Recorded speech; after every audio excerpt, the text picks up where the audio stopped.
Let's go ahead and get started.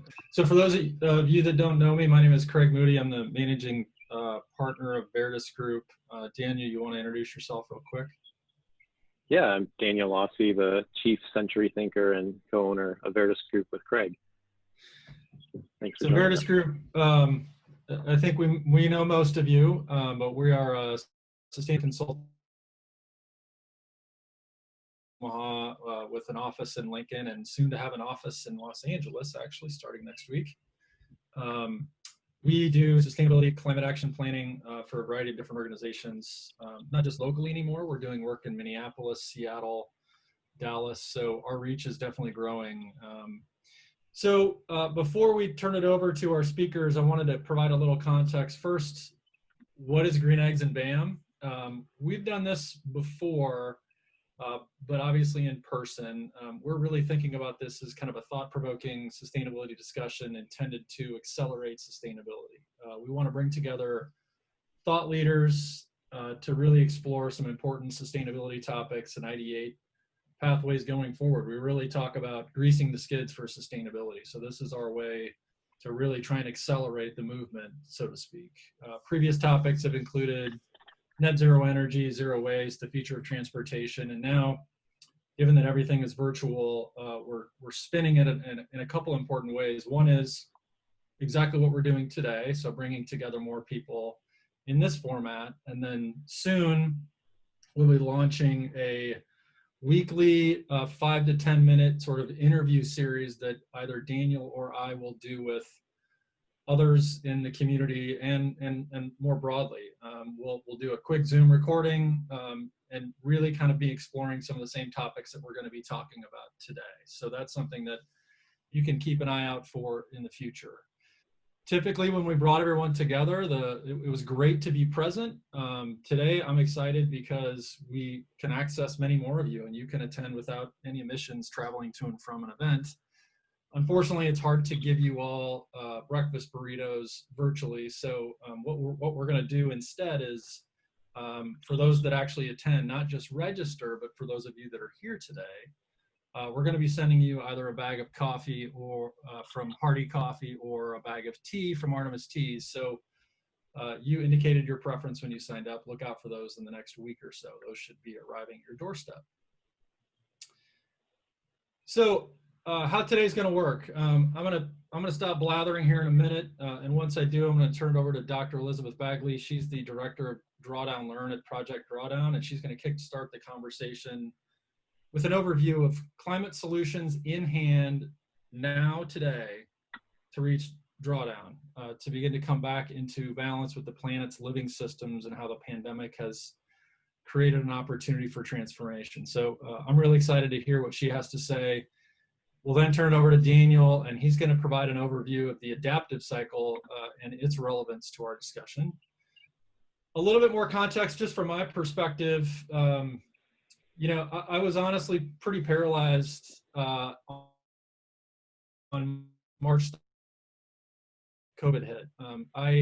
As a firm, 2019 was the best year we've ever had. We were in fifth gear. We were going fast. We were growing, and then it was pretty scary to look at what was happening around us and what it might do to our team, to us as an organization. I personally, many of you know me, I'm normally out and about, shaking things up, doing a lot. So being home, working from my wife's closet has been hard for me to handle initially, but that fear and frustration and apprehension turned into some positivity. And I think two things kind of stuck out there. One is I was excited by the fact that we as a society have demonstrated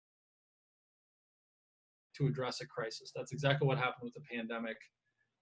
We mobilized, we moved, we did exactly what we needed to do, or at least close to exactly what we needed to do to start to stem the tide and flatten the curve. Still work to do, but we mobilized, which is exciting. The second thing that excited me is that nearly everything has been torn apart. Systems are broken. We're reevaluating everything, and for me and for us, what that means is that we have an opportunity to build it back in ways that are better and more socially just and sustainable. That's exciting. How often do we get that kind of an opportunity to really kind of create what we want the next normal to be? So with respect to today, you all are the brain trust. Today, we're really excited about tapping into your perspective so that we can think about how to create that next normal, learn from what we're going through, and then really start to think about how we're going to create that next normal, which I'm very excited about. As Daniel will talk about later, decentralized networks are more skilled at responding to a rapidly changing world, and you are all that network that we're tapping into today. So let's get into this. Just a quick introduction. So some of you have probably heard of Project Drawdown before. Daniel's going to share a couple links in the chat with respect to who Drawdown is and what they do, and some links about who Dr. Elizabeth Bagley is. Project Drawdown's mission is to help the world reach drawdown, or the point in the future when levels of greenhouse gases in the atmosphere stop climbing and start to steadily decline, thereby stopping catastrophic climate change as quickly and safely and equitably as possible. They're a nonprofit organization and coalition of scholars, scientists, entrepreneurs, and advocates from across the globe that are mapping, measuring, modeling, and communicating about a collective array of substantive solutions to global warming with the goal of reaching drawdown, as we discussed. In the pursuit of sharing its findings widely, the organization has released the book Drawdown. Highly recommend, it's one of my favorites. The first of many projects to widely disseminate this information. Project Drawdown has created a broad coalition of leading climate voices who are helping to spread the message and integrate the goal of drawdown into their own work. The organization has also created programs such as Drawdown Learn, which Dr. Bagley directs. Drawdown Learn is a broad initiative to encourage education and learning about climate solutions based on Project Drawdown's research, analysis, and insights. Through Drawdown Learn, Dr. Bagley and her team are helping educators and students of all ages to understand the solutions available to address the climate crisis and create new ways of teaching and learning about drawdown solutions to equip educators and students with the information they need. So just a little bit about Dr. Bagley, and again, you can explore those links in the chat. Before joining Project Drawdown, Elizabeth directed sustainability efforts at the California Academy of Sciences and designed the science content for video games and books at Leapfrog.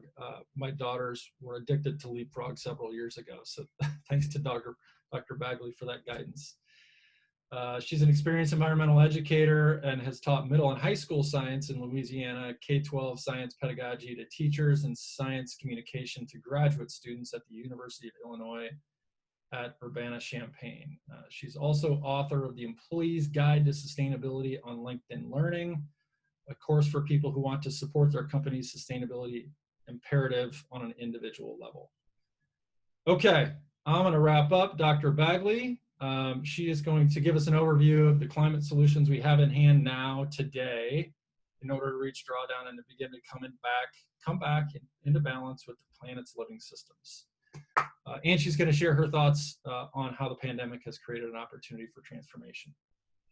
So I'm done. Dr. Bagley, thanks for joining us. You are up. Oh my gosh. Well, good morning, everybody. Thanks so much to Craig and Daniel and Veritas Group. Craig, I didn't have in the bio that I grew up in Western Wisconsin. So the upper Midwest is my roots. And yeah, that's where I started thinking about all these connected systems. And that's kind of what landed me where I'm at today. So with that, I'm going to launch into some stories. And we're going to start by doing the fancy screen share that y'all have seen many times. And we are going to have the tech work. All right. So we're going to talk today about reaching drawdown and specifically climate solutions for the new decade. You know, as Craig mentioned, with so many systems that have really been exposed, and especially the vulnerabilities in those systems, there has never been a better time for us to really think about what we as a community can do in terms of putting climate solutions into place. So to kind of ground us and get us thinking this morning, I'm going to ask you a question. I'd like you to think about what comes to mind when you think about climate change and global warming. This is not a test. You don't have to put anything into the chat box, but when you think about climate change and global warming, what comes to mind?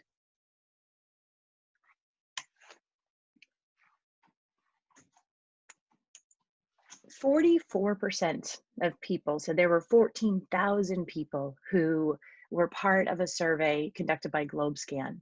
And 44% of those people studied said that they thought about outcomes. They thought about things like changing weather and melting ice caps. And of those 14,000 people, 20% thought about causes. They thought about things like the burning of coal, oil, and burning of fossil fuels like coal, oil, and natural gas. And interestingly, of those 14,000 people, only 3% of those people thought about solutions. So if you weren't thinking about solutions, you are definitely not alone. But what I want us to think about today is that there is a real opportunity here, an opportunity to start a conversation about climate solutions so that we can all work together to put those solutions in place in our homes, in our communities, and in our businesses. So my hope is that after this conversation today, solutions will actually be one of the first things that come to mind when you think about climate change. And you're already doing really important work in Nebraska. And I hope that you'll find other solutions that you want to put into action in your communities. So you might be asking, well, what are those solutions? Here is a very overwhelming graphic that I'm not going to quiz you on again, and I'm not expecting you to read it, but and there's plenty more. I'll tell you where you can get more information related to these solutions. But the question of, what are the solutions to climate change is exactly the question that led to the formation of the nonprofit I work for, Project Drawdown. And Project Drawdown is the world's leading resource for climate solutions. And as Craig mentioned, in 2017, we published a book called Drawdown. It was a New York Times bestseller. And the organization has really emerged as a leading resource for information and insights about climate change. We've worked with cities, with universities, with philanthropies, policymakers, and communities, and many, many more to turn Project Drawdown as they look to advance effective climate action in their communities. Our latest publication is what I'm showing on the screen. It's called the Drawdown Review, and I invite you to download it for free on our website at drawdown.org. So you might be wondering, well, what is in that Drawdown Review? Well, these folks that you're seeing on the screen here are some of the research fellows that we've worked with over the years. And those incredible research fellows really scan the landscape of climate solutions to figure out which ones are the most scientifically relevant, which ones will be the most impactful, which ones are financially feasible, which ones can scale, to be able to tell the story so we don't have to do the work ourselves. We can instead look to the research and really start to put those solutions into action. So we review and we assess climate solutions, and then we create compelling human communication across a number of different mediums. And that's what I work on at Drawdown Learn. How do we talk to people about climate solutions so that people feel inspired to roll up their sleeves and get to work? So you might be wondering, what is drawdown? And as Craig mentioned, our name comes from a scientific term. And that scientific term indicates a point of time in the future when the levels of heat trapping gases in the atmosphere stop climbing and start to steadily decline. So we've heard a lot about flattening the curve with COVID. That's the same thing with drawdown.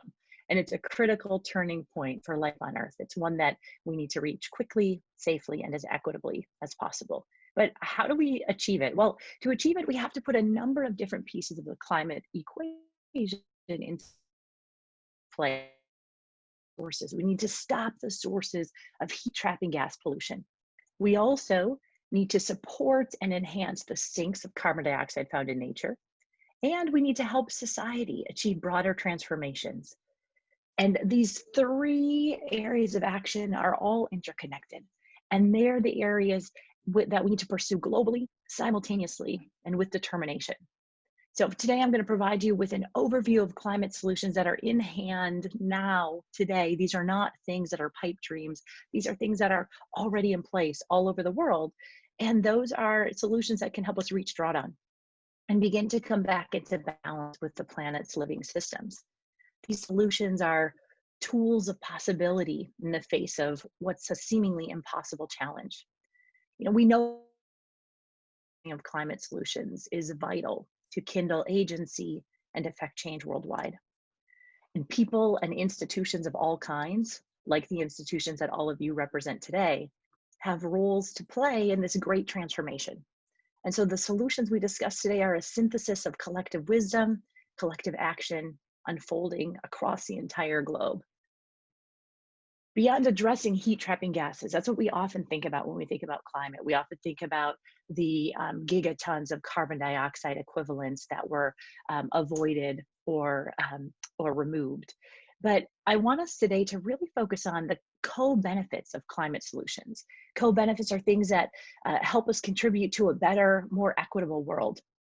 Climate solutions are really rarely just climate solutions. For example, solutions that curb air pollution, like for this family in Tanzania, where they don't have to burn charcoal in their home, are actually also health solutions. We also know that other solutions protect and restore ecosystems, and they're biodiversity solutions as well as climate solutions. Many climate solutions create jobs. They foster resilience to climate impacts, such as storms and droughts, and they bring other environmental benefits, such as safeguarding water resources. Climate solutions can advance social and economic equity, and if utilized wisely and well, and with attention to who decides who benefits and how any drawbacks are mitigated. So it takes intention, care, and courage to move solutions forward in ways that heal rather than deepen systemic injustices. We have the opportunity and we have the obligation to co-create systems that are safe and equitable, ensuring that both people and the planet can thrive together. So this morning, I want to share stories of climate solutions that, when put in place, help us move towards drawdown and help the people and the communities that we care about.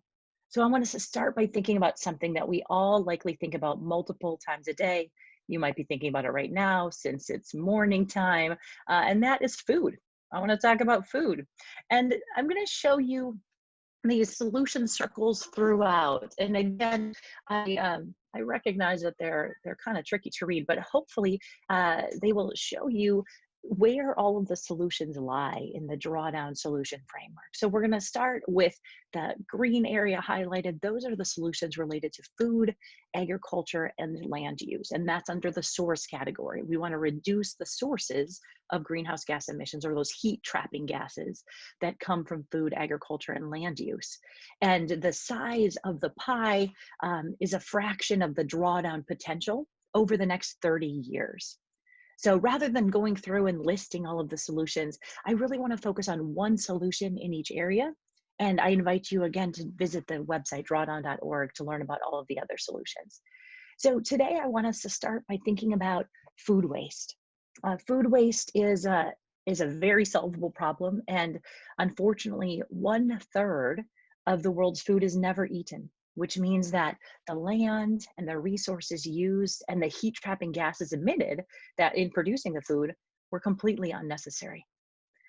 So with this solvable problem, it can absolutely be solved, especially through partnerships. And that's what I love about this group that we've gathered today, that you're from all different organizations, from Lincoln, from Omaha, and places further afield.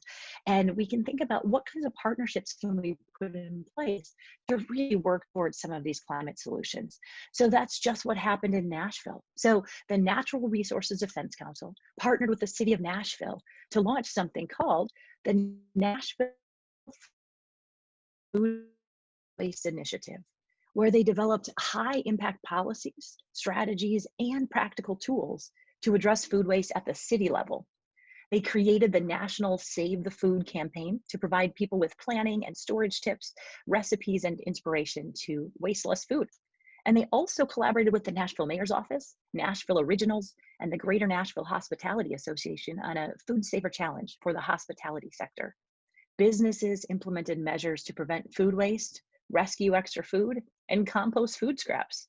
And so this program in Nashville that just started as folks saying, hey, we're wasting an awful lot of food. It ends up in the landfill where it ends up creating more greenhouse gas emissions. We can do better, has actually turned into a global model for places to see how they can create food waste initiatives. And I wonder how lessons like that might apply to your communities. So moving on from food, and apologies if I made you extra hungry without those breakfast burritos, let's think about electricity. So if we go back in time to the late 1800s with the emergence of electrical systems, Society has created most of its electricity by using fossil fuels, things like coal, oil, and natural gas. And that locked up energy that comes from those long buried plants and animals is turned into electricity as carbon dioxide spills into the atmosphere as a byproduct. So we have lots of solutions related to reducing sources from electricity. And I want to focus on one way of shifting production away from burning fossil fuels toward using renewable sources. And the story I want to tell about this takes place on the Navajo Nation in New Mexico, Arizona, and Utah, where 15,000 homes lack access to electricity. We've heard some of those stories lately in the age of COVID, where many of those same homes lack access to fresh water as well. So families living on the Navajo Nation, and specifically the folks who lack access to electricity, they use kerosene lamps for light, and they burn wood to cook, both of which add heat trapping gases to the air and cause health problems for family members. So to tackle this inequity and the source of emissions, a group called Native Renewables works to empower Native American families to achieve energy independence and by growing renewable energy capacity and affordable access to off-grid power. Native Renewables is connecting Native American homes and communities with clean energy by building partnerships. Again, I think you're going to see a theme throughout all of these stories that partnerships are so key. By seeking cost-effective solutions that reduce fossil fuel use and supporting local economic development and growing technical capacity. So through this work, not only are the heat trapping gases being reduced, but back to the co-benefits, the 15,000 families have access to clean, reliable energy. Moving on to industry, from concrete to computers, cars to clothing, industry is a sector of production that makes all of them.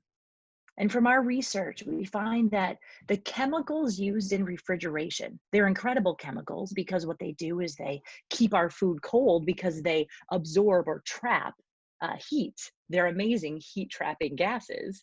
They often leak during use or disposal. And when they leak into the atmosphere, they keep doing those jobs. They keep trapping heat. And unfortunately, they're very good at their job and they trap a lot of heat.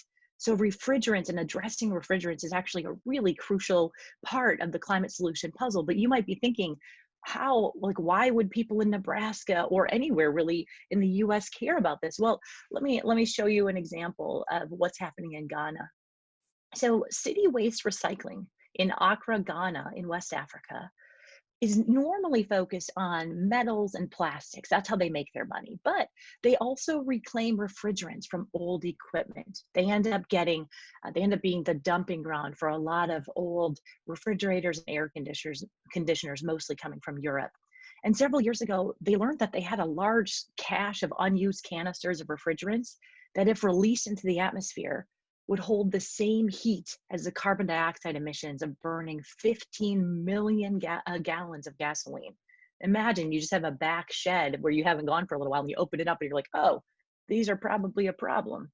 So those refrigerants can be incinerated in special kilns, but there aren't any of those kilns in any of West Africa.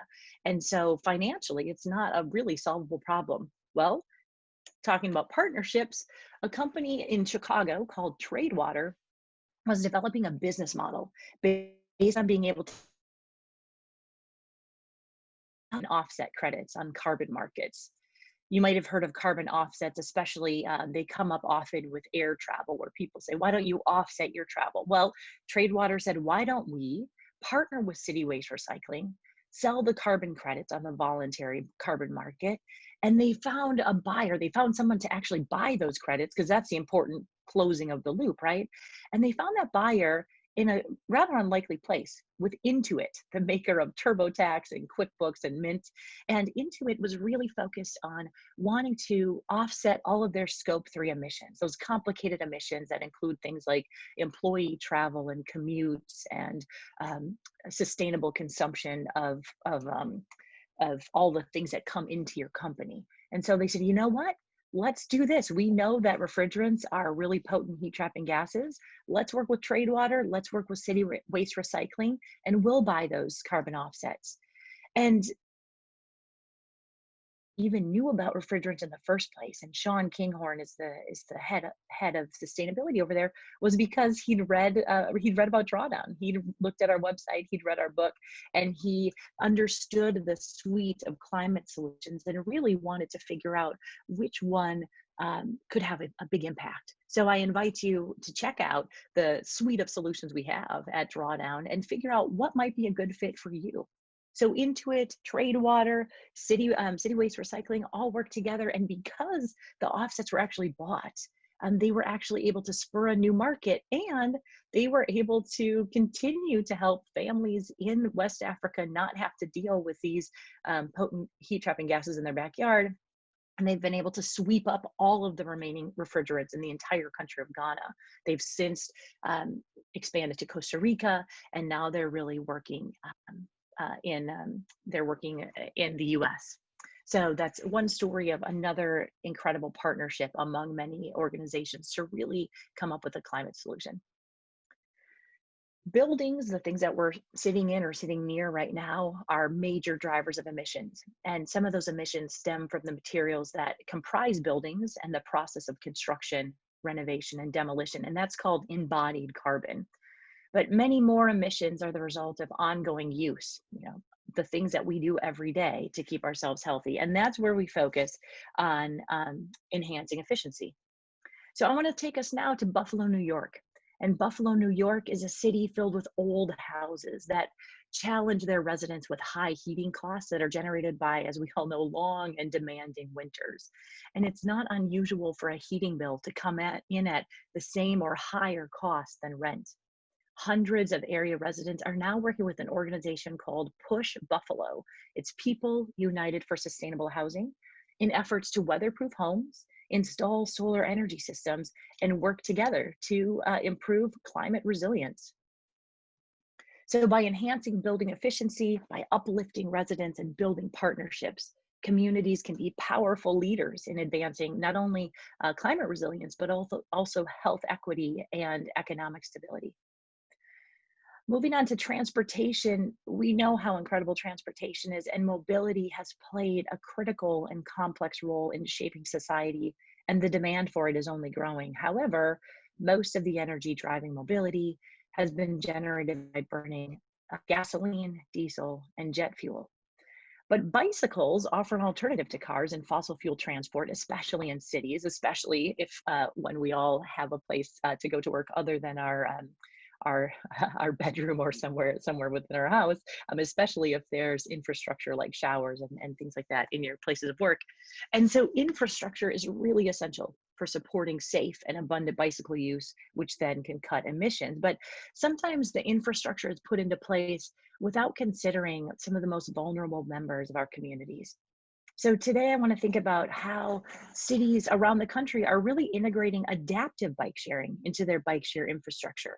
By using the same pickup and drop-off point and keeping it staffed, users can leave behind their wheelchair or their mobility device, picking it up after their trip. And these programs are seeing an incredible range of users and loads of success. So thinking about how making bike share accessible can create more robust support for cycling investments in cities, increase accessibility for people with different ability levels, and improve the health outcomes of residents, all while reducing those heat trapping gas emissions from transportation. So we've talked about the sources, pivoting to links. Land is a critical component of the climate system. It's actively engaged in the flows of carbon, nitrogen, water, and oxygen, which are all essential building blocks for life. And plants and healthy ecosystems really have an unparalleled capacity to absorb carbon through photosynthesis and store it in the living biomass. So now I'm going to take us to the edge of Bluffton, Georgia, which is one of the poorest counties in the US. And Will Harris and his family have turned white oak pastures into one of the largest pasture-raised livestock operations in the entire country. It's a grand experiment in the deindustrialization of agriculture.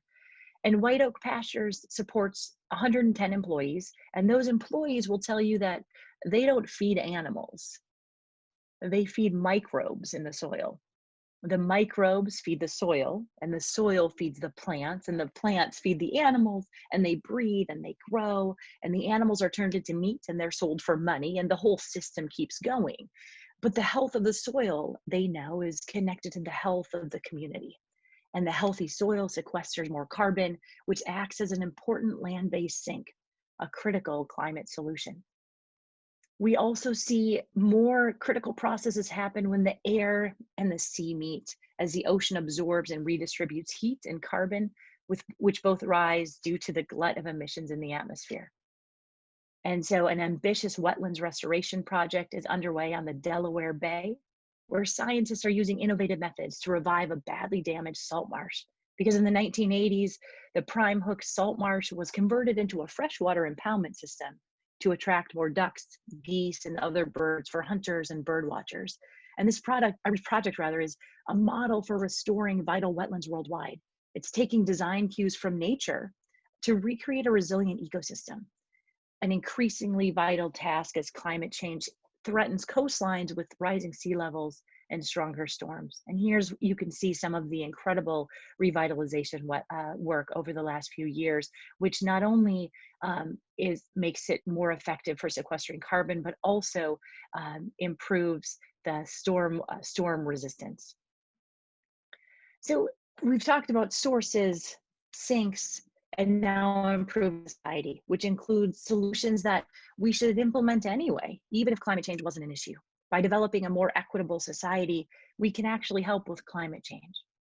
Access to high quality voluntary reproductive health care and to high quality inclusive education are fundamental human rights and cornerstones of gender equality. In more indirect ways, making strides in health and education can also benefit the climate. Climate and social systems are profoundly connected, and those connections open up solutions that are often overlooked. So if we do all of these things, so this is showing reducing sources by implementing solutions focused on electricity, food, land, and agriculture, industry, transportation, and buildings. If we support sinks on land and in the ocean, and if we improve society through healthcare and education, we can actually reach drawdown.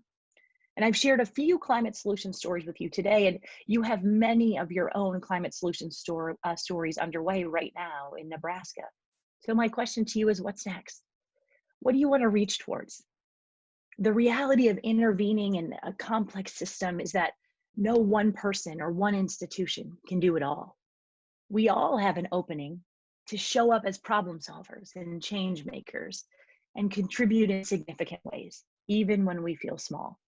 The range of solutions illuminates diverse intervention points across individual, community, organizational, regional, national, and global scales. It will take a whole ecosystem of activities and actors to create the transformation that's required. So I'm going to end by asking you the same question we started with. What comes to mind when you think of climate change and global warming? We are living in a time of dramatic transformation. The basic physics, chemistry, and biology of this planet make that non-negotiable. Stasis is not an option. Society has a choice to make about what shape that transformation will take. Will we employ collective courage and determination and the diversity of existing solutions to move the world towards a balance with the planet's living systems? Will we pursue climate action in ways that heal systemic injustices and foster resilience, well-being, and equality? Who will we choose to be in this pivotal moment of human history?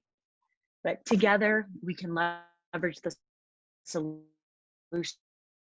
today to build a bridge from where we are to the world that we want in the future. And I'm so glad that we're on this journey together. Thanks so much. Thank you, Elizabeth. You've presented and set up a wonderful frame for solutions that exist right now, that we today can do what we need to do to get to drawdown. I'm going to transition into how do we lead through this disruption of a pandemic that came kind of out of nowhere to many people, though some were aware that a global pandemic could be coming. And I want to talk about this through the framework of the adaptive cycle. As Craig mentioned at the beginning, we don't have all the answers, and that's why we've invited you to the conversation. But at the same time, we feel that right now, more than ever, it's important that we in our industry hold the center. It's our job to ensure that we don't lose sight of climate action and integrating sustainability into the way we live, work, and play. Even while we're dealing with the pandemic crisis, we also need to remember and not forget the sustainability and climate crisis. Using the adaptive framework, this is a model taken from nature, looking at how nature adapts to disruption. And I want to talk through how the pandemic has impacted us and how it ties to sustainability. So in nature, everything is always in motion to some degree. This cycle is constantly moving, sometimes very rapidly, sometimes more slowly. And it can apply to any disruption that we're experiencing, whether it's in our personal lives. I have this in my dining room with my kids, and we talk about it sometimes when we're moving through emotions, but it also applies to our communities and our society and our organizations and our business processes. And in nature, great disruption is an opportunity for transformation. So what I'm going to do is I'm going to begin with the sustain part of the cycle and talk about this as the business as usual. This is the systems and structures that we had pre-COVID, and then the disruption of COVID came along and there was a release. So I'm going to walk through the stages of this and what it might mean. So this is business as usual. And if you think back to pre-COVID, Craig mentioned this at the beginning, like we were in high gear, sustainability commitments and actions were ramping up more than ever, creating an opportunity for transformation, building on transformations that had begun a decade ago, 2 decades ago, 3 decades ago. But let's remember a few of the things that were happening not that long ago. Also keeping in context that the whole reason we need to be focused on sustainability and climate action is because our pre-COVID existence and the systems and structures were not entirely sustainable. They weren't working. So not so long ago, like back in January, it seems like a couple years now, we had things like Australian wildfires that were bigger than ever before. We were having studies confirming that the climate models were getting the future warming projections of climate change right. 14 out of 17 climate models have gotten their predictions correct, and none of them have overestimated or underestimated these by very much. The Greenland ice sheets have already added almost ½ an inch to sea level rise, and there's going to be additional melting, or there is additional melting that's occurring. Locally, this information comes from UNL when they did some climate impact studies that created a sister city website. And in the best case scenario, if we do everything we can today to hit drawdown, we will still have a low emissions impact in Omaha, and the temperature in Omaha is going to become more like Abilene, Kansas. Worst case scenario, if we don't do anything and we have a high emission scenario, our weather in Omaha is going to be a lot more like Waco, Texas. I don't know about you all, but there's a reason I don't live in Waco, Texas, and a reason I live in Omaha. So that's a very real impact that's going to happen by the end of the century, which is not 100 years out anymore. It's only 80 years from now. So what else was happening pre-COVID in this kind of business as usual? We had, in a matter of 6 months, some major shifts in the business world. The World Economic Forum in Davos happened in January 2020. Climate risk and what to do about it took center stage. Everybody was talking about, how do we mitigate risk? How does this impact our finances? What's this going to mean for our economy? In 2019, the Business Roundtable had for a long time had their real core mission was about increasing the value of for stakeholders, shareholders specifically. And in 2019, they reprioritized people and planet along with profit, bringing the triple bottom line into an equitable position, whereas before it was just about profit.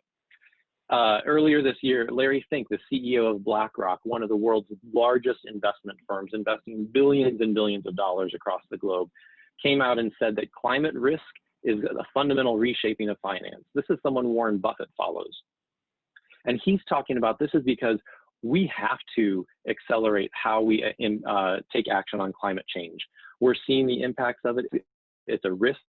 Businesses, insurance risk, it's economic risk. The young people are stepping up and saying, we demand this. And as trillions of dollars shift to millennials over the next few decades, they become the CEOs and the CIOs.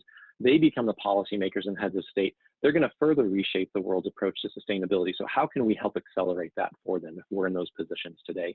Amazon pledged to hit the Paris Climate Agreement 10 years early, and they made that pledge in October, and not to be shown up by Amazon. Microsoft said, yeah, that's good. That's great, Amazon. We're not only going to reduce our emissions to zero going forward, we're going to look back at the history of our company and become climate negative and invest and offset all the emissions we've ever generated. So that's all happening. And then along comes COVID-19, the great disruptor. And this is heavy, right? Today, as of today, we have 115,000 people have died in the US in less than 4 months because of COVID-19. This novel coronavirus that we didn't know what to expect. We didn't know much about it. We're learning more and more every day. Globally, we have over 400,000 people dead as of today. And so with disruption comes big and changing emotions. I've spoken with leaders across the nation in lots of different industries, and there's some themes that come up. Emotional roller coasters are not stopping. People will have high highs of hope and excitement and opportunity, and they'll have low lows of fear and sorrow and, oh my gosh, I don't know what to do, this uncertainty. There are unknowns that we know we don't know information, but then there's unknowns, the things that we don't even know we don't know. And those have exponentially increased right now because every week is different. Sometimes a big emotion is fear, and that causes us to get rigid, and we don't want to move. We don't want to move through a cycle. And sometimes there's a resistance to actually returning to an old status quo. So I want to acknowledge that there's a lot of emotion happening right now, and our emotions are information that can help us navigate through this cycle. So a disruption in nature causes release. Think of a forest fire. A forest fire sweeps through a forest, killing many things, destroying them, but also releasing a ton of energy, creating ash and new nutrients for the soil. It releases and opens up space for sunlight to come and reach seeds that had been laying dormant for decades that now have an opportunity to grow. And in forest fires, not all trees die. There are some that stick around that actually have a good solid layer of bark that help offset or resist the fire. But there's this release. And so the question now is, what have we been letting go of? Things that we've been letting go of are things that we were hoping for and expecting, as personal as weddings this year or vacations that we were looking forward to business growth and project deadlines. Projects have been canceled, they've been postponed, some projects have been accelerated. We've had to let go of in-person connection and work and rethink how we educate our children and our young adults. We had to let go of our commutes. Some people are quite happy about that. Some people are letting go of busyness and realizing, wow, I was like revved up, and why did I have to go that fast for so long? Some people are shifting from a work-centric life to a life that's more balanced between work, family, and community. And one of the things that some organizations are letting go of is sustainability. This is one of the risks of COVID-19. We have gone into crisis mode, short-term crisis management, which is critical for survival.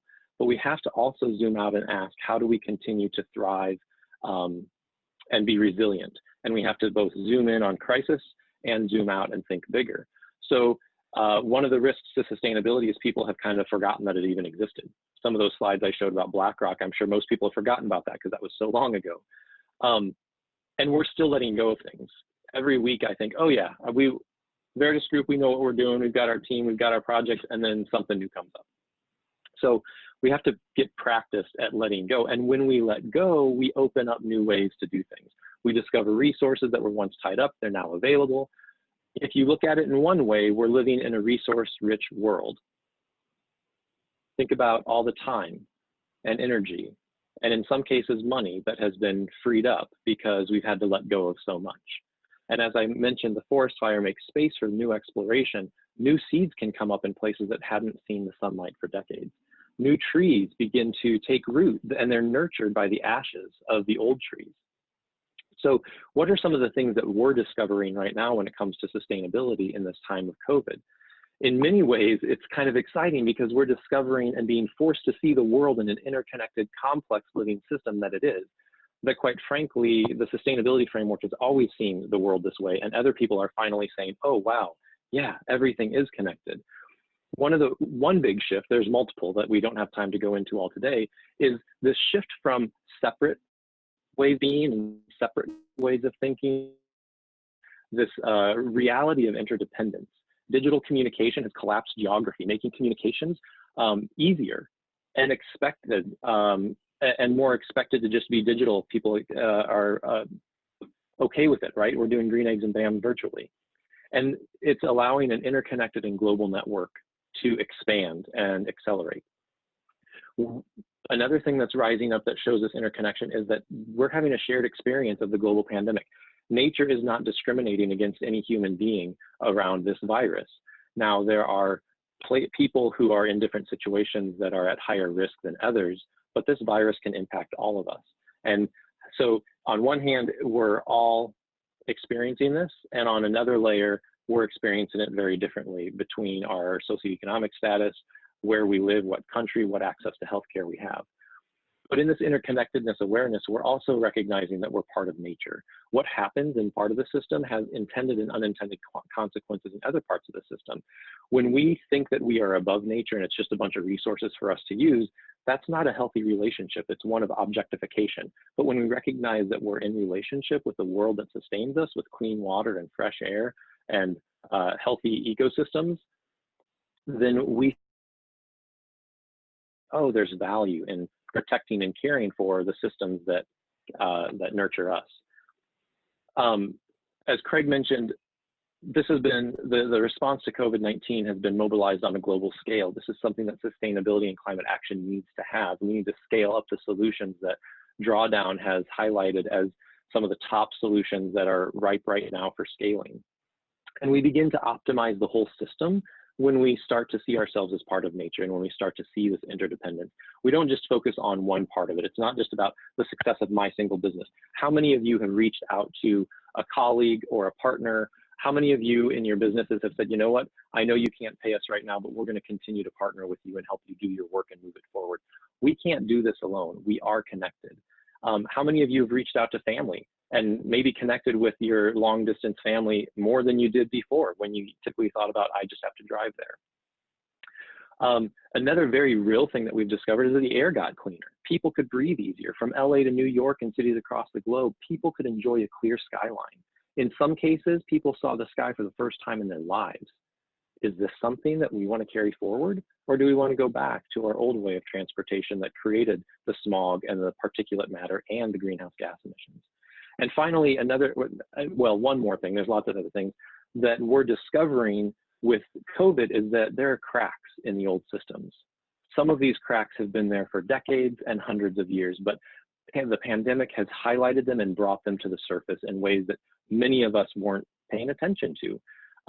As I mentioned, our systems weren't sustainable.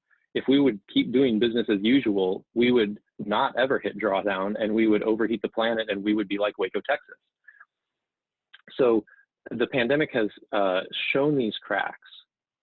We're becoming more conscious of them and how the old systems are broken. It's not that all the old systems have to be thrown out, but we are recognizing that they're broken and they need to change. So from healthcare being tied to employment and our economy being so fragile as to need the largest influx of government spending ever, to essential workers being honored as heroes when we rarely gave them a second glance before COVID. And yet do our pay structures and support systems treat them like heroes? Right? We are being forced to look at the cracks and brokenness of our criminal justice system, something that millions of Americans have known for decades and stretching back hundreds of years, but now it's becoming more apparent to us right now. Would we have the opportunity to recognize and hopefully take action on these issues if not for the pandemic? So as we explore, this is about the ideas and the thinking and what's coming up. What are we noticing? It takes a skill of observation. And as we begin to explore, we then have the opportunity to launch, to test things out. This is about the seedlings taking root in the forest after the forest fire, the new trees growing, the weeds growing up quickly. This is about investing in ideas and giving it a go. It's about trying things, but it's also about failing fast so that we don't continue to invest where it doesn't make sense. And right now, with the external environment changing so rapidly, it's so critical that we're willing to try things out and be okay if they don't work, because we have to adjust to the new external environment of COVID-19, of living in a pandemic with no vaccine. So we have to ask ourselves questions like, what do we choose to invest in? What is it that we want to go test out? And then we start to replicate what works as we move up the curve into sustain again. And one example of this, in a very real way, is life went digital faster and bigger than anyone could have predicted. Working from home for those of us who can, recognizing not everybody can. Traffic counts dropped over 30% in the Omaha metro area. Zoom and video chats became the norm. So what does this mean for sustainability? We work with a bunch of clients who one of their core strategies is, let's reduce commute traffic from an environmental standpoint and emission standpoint. Now, many of those organizations said, you know, we can't do this. This is impossible. I know of an airport that had been discussing working from home for 3 to 5 years and never went anywhere. Then they said, with sustainability, we're going to target this policy in Q3 of 2020. Well, guess what? It happened in 48 hours. From March 13th, Friday, March 13th to Sunday, March 15th, they had a work from home policy. Many of you probably experienced a similar thing. And I talked to an educator from Mexico who I never would have connected with pre-COVID because I wouldn't have been on some of these global Zoom calls, talked about how in her role working with students, the students realized that they could expand their impact by connecting into a global network of educators. They no longer had to think just about the people around them, and they got resources and mentoring and guidance on how to have more impact in what they were doing. So as we move through this cycle from business as usual through a disruption, releasing energy and resources, exploring new ideas and launching and testing things, figuring out what works, we come back to a new normal. And we started this conversation with what is it that we can do a thriving and resilient next normal. So we have to reimagine our systems. We have to reimagine what it looks like to have sustainability integrated into everything we do so that when we do come back to a new normal, we do so in a way that's thriving and resilient and sustainable. So I ask you this, what systems and structures do we need to create and reimagine to create a thriving and resilient world? Will we take the opportunity poised by this disruption to choose to create that world? Will we step up and lead through this disruption, knowing that another disruption will come again? That's the thing about this cycle. It happens over and over and over again, sometimes bigger than other times. And as I've had conversations with leaders across the country in different industries, a question keeps coming up. They say, will it hold? Will the positive changes we're seeing hold? Will we be able to breathe clean air again and not have asthma attacks because we've changed how we do transportation? Will the energy that people have right now to work hard for a better tomorrow hold? Will people be able to maintain that? And what we found in these conversations is that a thriving and resilient new normal is not a given. Getting up here in a way where all people that's just equitable, thriving and resilient, it's not a given. The world's rapidly changing. People and organizations are responding and reacting differently to these changes. I hate to break it to you, but climate change is still happening. It didn't go on pause just because of the pandemic. And it's kind of like a credit card debt. So the longer we don't pay on it, the harder it is to get to that drawdown that Elizabeth showed, that flattening the curve that we've talked about with the pandemic. So it's our job right now to hold the center and say, yes, I know that we're in a pandemic crisis. We're also in a climate crisis, and we need to take action every day to create a resilient and thriving world, to return to the center when we get thrown off. And so the response to the question, will it hold, is if we choose to. And Elizabeth pointed out there are hundreds of solutions at hand right now. What will we choose? How will we maintain the momentum to create a thriving and resilient world for everyone? Will we let the pandemic crisis prevent us from meaningful action, or will we use what we're learning to accelerate and catalyze climate action? When posed with the question, will it hold, can you respond with a resounding yes, it will, because I choose it to. So I want to end with a short story about, as I mentioned, some organizations are letting go of their sustainability initiatives and others are doubling down because they realize that they have to be strategic and think long term. And they see the benefits of sustainability and this framework within their organization as making them more resilient. Some organizations are saving over $500,000 a year because of sustainability initiatives. And when we personally said, hey, do you want us to adjust our contract? Because I know your revenues have dropped. They said, absolutely not. We value the input that you give us because sustainability is critical to who we are. And it's actually making us more resilient as we're adapting to all these other things that are changing around us. So what I want to do next is turn it over to Craig for Q&A. And this is the question that we're going to address in our small group. So I will let you read this and I'll bring it back up when we move into small groups, but we're going to go to Q&A now with Craig. Thank you. Okay, thank you, Daniel. Well done. I've heard Daniel do that a few times and I think I learned something every single time. So thanks again, Daniel, for regaling us with that insight and wisdom, and Elizabeth, well done as well. So what questions do you have, folks? Erica is tuning in from the Sandhills and said climate change is a top 3 conversation amongst our ranchers and our small community of cabin owners. Daniel, I see a question about how can we use tech to solve problems, and I think that's a fabulous question. And at Project Drawdown, one of the areas, I didn't go through every single area just for timing, but we have one area we focus on called engineered sinks. And the one solution we've looked at there really in depth is biochar.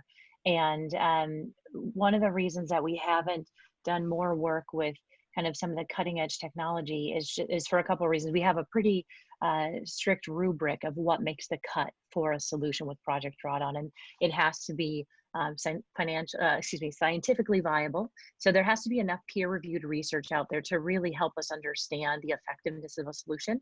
It has to be able to scale, right? We want things that can scale and really get us to reach drawdown. It also has to be financially feasible.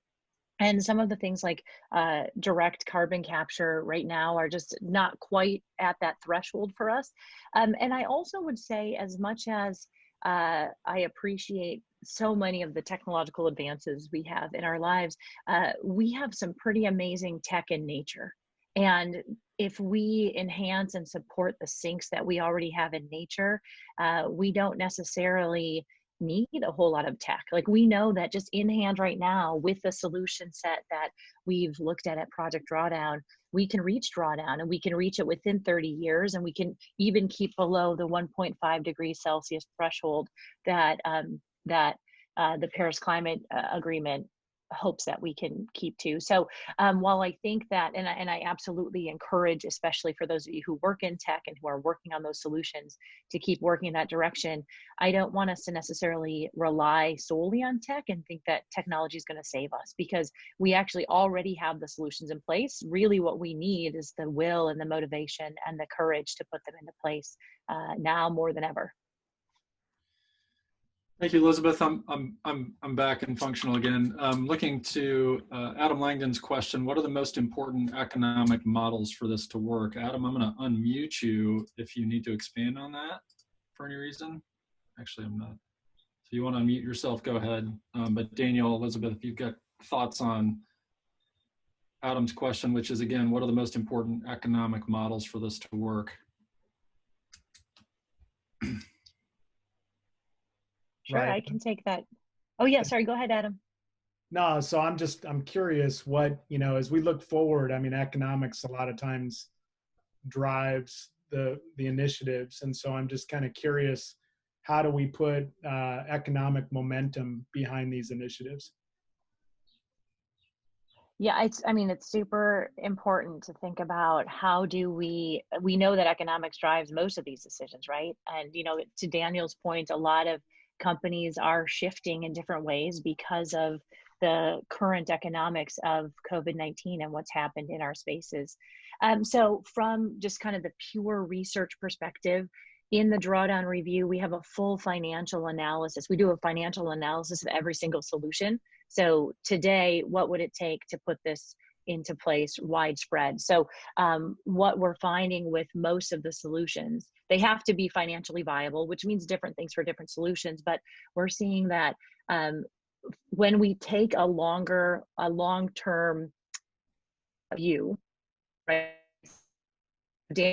Daniel's title is Chief Century Thinker, so he thinks in centuries, which very few of us do, and I think that's a really critical distinction when we think about economics. When we think about economics of climate change, upfront investment now will save us, hundreds of folds further down the line, but we have to be willing to commit to it now. So we've got analyses that look at the longer term time horizon of economics for each solution, and we don't actually include any carbon pricing. We specifically, because the carbon market is not a thing yet, our models have it built in where we can model if there was a price on carbon. There isn't now, but if there was a price on carbon, that would change the economics overnight and make solutions absolutely the thing to do real quickly. So yeah, great question, Adam. I think my sense would be that, getting to understand a little bit more about what it might take to put a price on carbon and to support that could really be one of the major accelerators when we think about climate solutions worldwide.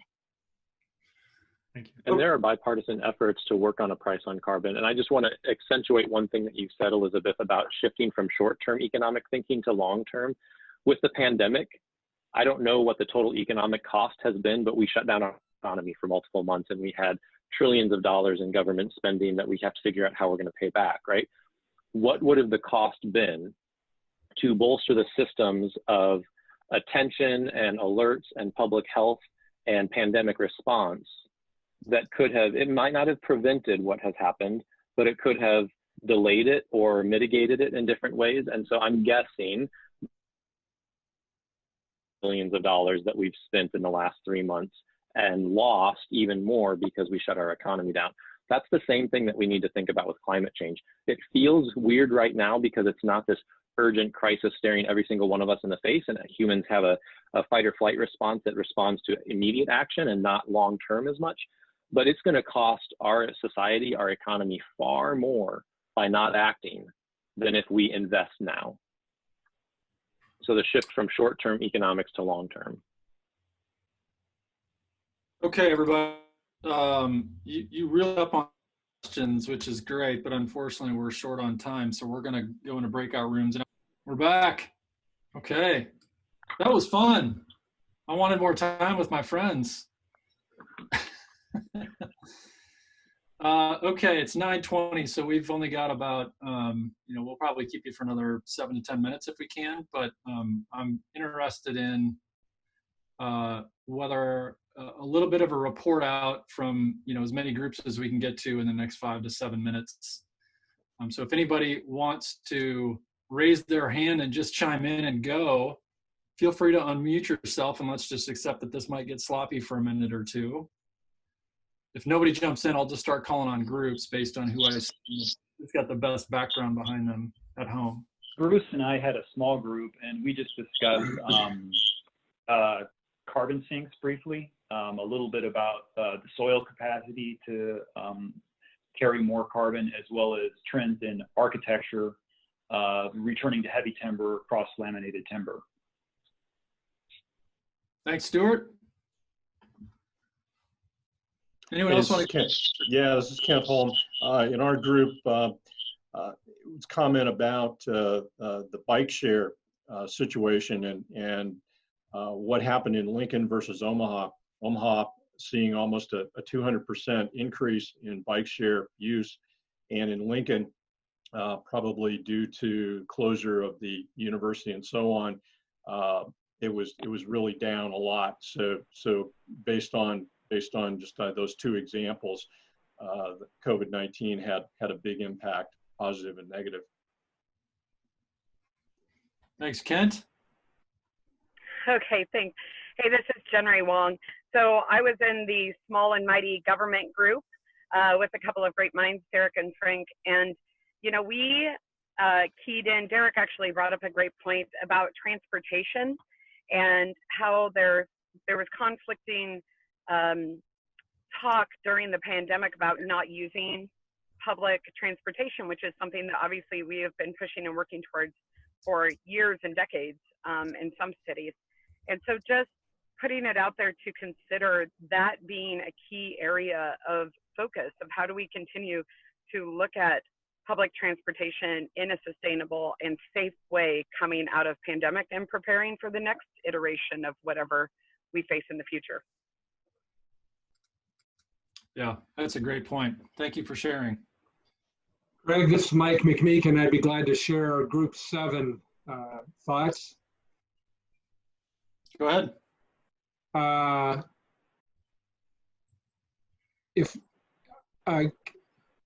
Can I see the notes, or somehow if somebody else wants to go, my notes have disappeared here. I don't know where they, oh, here they are. Okay, I got them. Just a couple thoughts. We talked about how early in the pandemic, the voices of scientific experts were really respected and were at the forefront, which so often is not the case with respect to climate change. I think that trend may have lessened recently, but the fact that we need to depoliticize climate science and we need to emphasize increasing education around scientific issues. And then we had another point with respect to transportation. Why would we not want to make permanent these benefits we've seen in improved air quality and increased quality of life through less time driving, and the ability to free up transportation funds to widen roads to fund alternative transportation? And let's enact policies that encourage working at home and flexible work hours so we can make those changes permanent. Yep. That's great, Mike. Thank you for sharing. I can share group 12. The key points from our group were the fact that to make an impact, we'll probably need to see a decentralized bottom-up approach. And that means that there'll be a lot of opportunity for change to be made at the level of local governments. There is some tension, not tension, but just inner tension about the idea that there's limited ability to personally impact or influence global outcomes, and wrestling with those concepts and what we can do. Kind of feels silly to recycle your water bottle if there's everybody else in the arena's water bottles are being thrown away. And then finally, the tension between today's pricing and long-term financial and environmental payoff. So buying those solar panels when your local electricity co-op is pretty competitive. So those were our key takeaways. Thank you, Emily. Rick Yoder here representing Messrs. Langdon, Alley, and McAllister. We had a couple of points. One is that the working at home, the telecommuting, be good if people would craft the policies that allow the benefits of that to continue. Whether that be the transportation, the commuting, but it's, or the, and the outcomes of that, or the work-life balance that people are now understanding. I think there's a new joy among employees there. Second thing is focusing on a job shift and we've seen infrastructure problems through all of this. So now is the time to invest in that and secure the benefits to jobs that come along with that. Anything else, guys? Guess not. Thanks, Rick. Good job raising your hand too, by the way.